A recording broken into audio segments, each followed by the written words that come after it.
भक्तजनों, आपका हमारे चैनल दैविक मंत्र पर हार्दिक स्वागत है। प्यारे भक्तों, बुद्धि, साहस और शक्ति के देवता महाबली श्री हनुमान जी के मंत्रों का जाप करने से न केवल भौतिक सुख की प्राप्ति होती है, बल्कि आपकी किस्मत भी चमकने लगती है।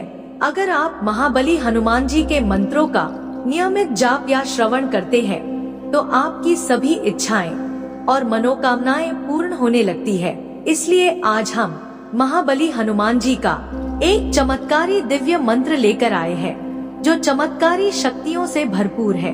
अगर आपके जीवन में धन, समृद्धि और लाभ की कमी है, कार्यों में सफलता प्राप्त नहीं होती है और कर्ज के बोझ तले दबे हुए हैं, कर्ज पीछा ही नहीं छोड़ रहा है, तो आज हमारे द्वारा इस मंत्र उच्चारण का सिर्फ 108 बार जाप किया गया है। इसको नियमित जब भी समय मिले जाप या श्रवण करना है, जिससे आपके ऊपर आने वाली सभी बाधाएं दूर होने लगती है और हर कार्य बनना शुरू हो जाता है, जिससे धीरे धीरे किस्मत का साथ मिलना शुरू हो जाता है और किस्मत चमकने लगती है, साथ ही मनोकामना पूर्ण होने लगती है।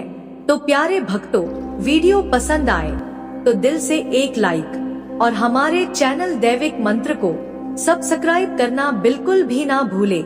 साथ ही कमेंट बॉक्स में जय श्री राम लिखकर अपनी उपस्थिति अवश्य दिखाएं।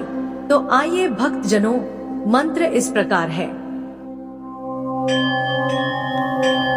ओम नमो हैरम मदमोहितमं संकटान् निवारे स्वाहा।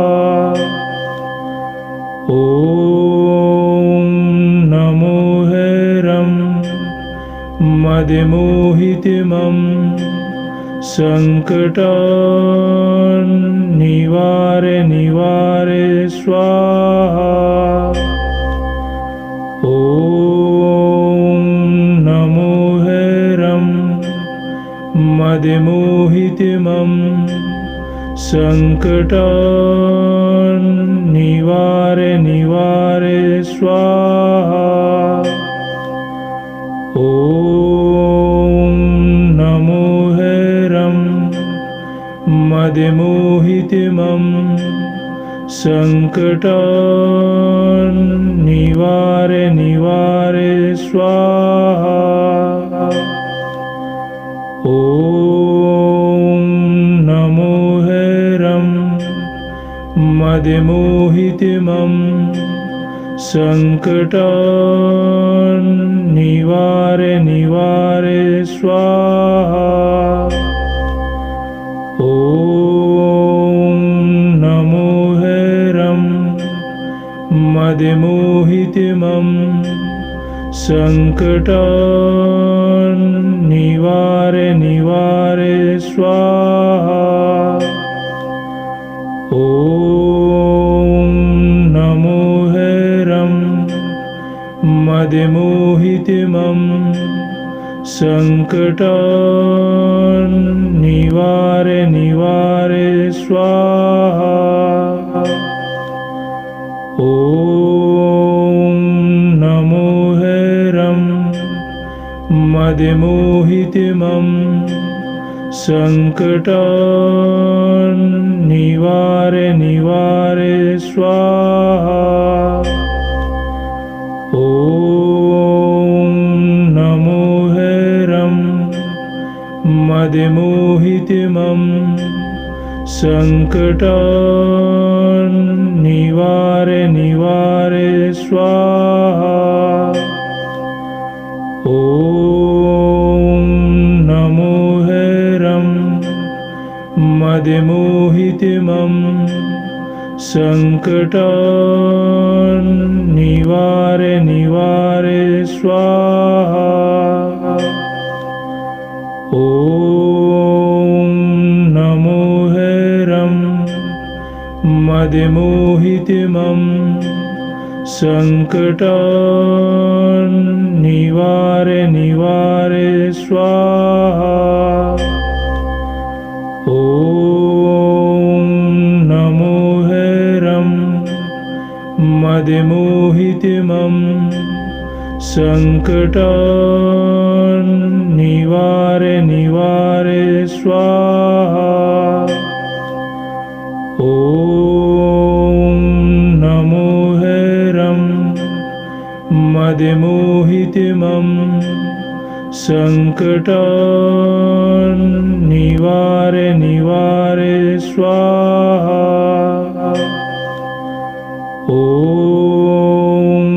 नमो हैरं मदमोहितमं संकटान् निवारे निवारे स्वाहा। ॐ नमो हैरं मदमोहितमं संकटान् निवारे निवारे स्वाहा। ॐ नमो हैरं मदमोहितमं संकटान् निवारे निवारे स्वाहा। ॐ नमो हैरं मदमोहितमं संकटान् निवारे निवारे स्वाहा। ॐ नमो हैरं मदमोहितमं संकटान् निवारे निवारे स्वाहा। ॐ नमो हैरं मदमोहितमं संकटान् निवारे निवारे स्वाहा। ॐ नमो हैरं मदमोहितमं संकटान् निवारे निवारे स्वाहा। ॐ नमो हैरं मदमोहितमं संकटान् निवारे निवारे स्वाहा। ॐ नमो हैरं मदमोहितमं संकटान् निवारे निवारे स्वाहा। ॐ नमो हैरं मदमोहितमं संकटान् निवारे निवारे स्वाहा। ॐ नमो हैरं मदमोहितमं संकटान् निवारे निवारे स्वाहा। ॐ नमो हैरं मदमोहितमं संकटान् निवारे निवारे स्वाहा। ॐ नमो हैरं मदमोहितमं संकटान् निवारे निवारे स्वाहा। ॐ नमो हैरं मदमोहितमं संकटान् निवारे निवारे स्वाहा। ॐ नमो हैरं मदमोहितमं संकटान् निवारे निवारे स्वाहा। ॐ नमो हैरं मदमोहितमं संकटान्निवारय निवारय स्वाहा। ॐ नमो हैरं मदमोहितमं संकटान्निवारय निवारय स्वाहा। ॐ नमो हैरं मदमोहितमं संकटान्निवारय निवारय स्वाहा। ॐ नमो हैरं मदमोहितमं संकटान्निवारय निवारय स्वाहा। ॐ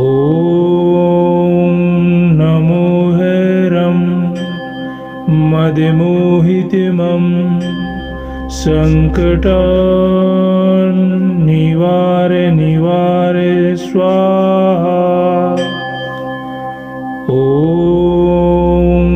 नमो हैरं मदमोहितमं संकटान्निवारय निवारय स्वाहा। ॐ नमो हैरं मदमोहितमं संकटान्निवारय निवारय स्वाहा। ॐ नमो हैरं मदमोहितमं संकटान्निवारय निवारय स्वाहा। ॐ नमो हैरं मदमोहितमं संकटान्निवारय निवारय स्वाहा। ॐ नमो हैरं मदमोहितमं संकटान्निवारय निवारय स्वाहा। ॐ नमो हैरं मदमोहितमं संकटान्निवारय निवारय स्वाहा। ॐ नमो हैरं मदमोहितमं संकटान्निवारय निवारय स्वाहा। ॐ नमो हैरं मदमोहितमं संकटान्निवारय निवारय स्वाहा। ॐ नमो हैरं मदमोहितमं संकटान्निवारय निवारय स्वाहा। ॐ नमो हैरं मदमोहितमं संकटान्निवारय निवारय स्वाहा। ॐ नमो हैरं मदमोहितमं संकटान्निवारय निवारय स्वाहा। ॐ नमो हैरं मदमोहितमं संकटान्निवारय निवारय स्वाहा। ॐ नमो हैरं मदमोहितमं संकटान्निवारय निवारे निवारे स्वाहा